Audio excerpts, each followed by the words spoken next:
If you have ever entered a car that has been out in the sun with the windows closed and found the car to be much warmer than the outside air, then you have experienced passive solar heating. Passive solar heating can be used to provide some heat to a building and is totally free. But you can also use a passive solar design to keep a building cooler in warm weather.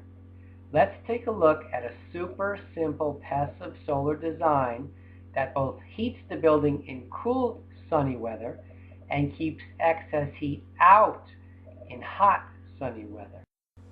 The following description is for people living north of the equator, for example, North America. For those of us living south of the equator, for example, Australia, you would switch north and south of what I'm about to describe. In the summer, the sun is found high in the sky, at midday, depending on where you are, almost directly above. But in the winter, the sun travels low in the southern part of the sky, and at midday, the sun is lower in the sky and close to the south. The idea is to let the low in the sky winter sun in through the windows, but not the high in the sky summer sun. This allows the winter sun to heat the house and keeps the summer sun out of the house to help keep the house cool. Therefore, passive solar in the northern hemisphere works mainly when it is used on the part of the building that faces directly south. You're looking at the south side of my house at the beginning of October. This house is in Texas, where today it hit 90 degrees on October 5th. So I designed this deck and roof overhang to keep the sun out until November, when it cools off enough to warrant passive solar heating. Starting in November, the sun will shine through the windows for the next 4 cold months and help warm the house. In March, when it starts to get warm, the windows are again shaded for the next 8 months by the deck and the overhang with this passive solar design. So how can you determine how deep your overhang needs to be where you live? There are mathematical equations that can help you to determine this, or you could hire an architect to design the overhang for you. However, if you don't want to hire an architect or dabble in the math, there is another way.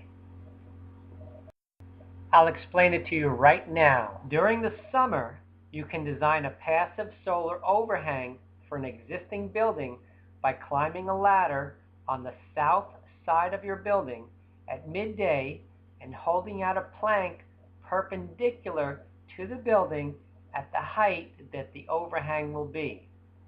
Then look to see where the shadow falls. By moving the plank closer or further from the building, you can see how deep the overhang will need to be to keep the sun out. The full moon travels across the sky precisely where the sun will travel 6 months later. You can use this fact during the summer to determine if the winter sun will be able to enter and warm your house with the overhang that you were planning. Go back up on the ladder at night during the full moon. Use the same board casting a shadow by the moonlight to determine if the sun will be able to enter and heat your house 6 months later. During the winter, you can also determine the depth that your overhang will need to be to keep the hot summer sun out. The fact that the full moon travels in exactly the same path that the summer sun will travel 6 months later is the key.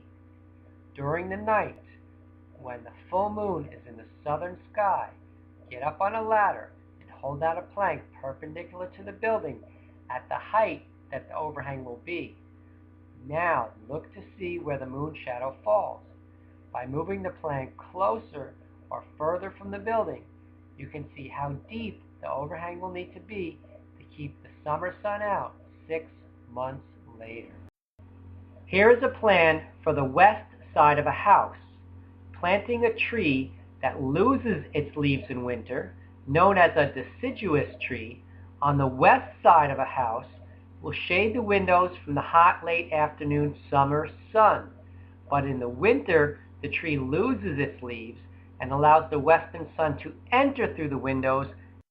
If you do not have deciduous trees on the west side of your house, during the summer you could put reflective insulation in those windows to help keep the late day sun from heating those rooms, similar to the way you would have put a sunshade in a car window.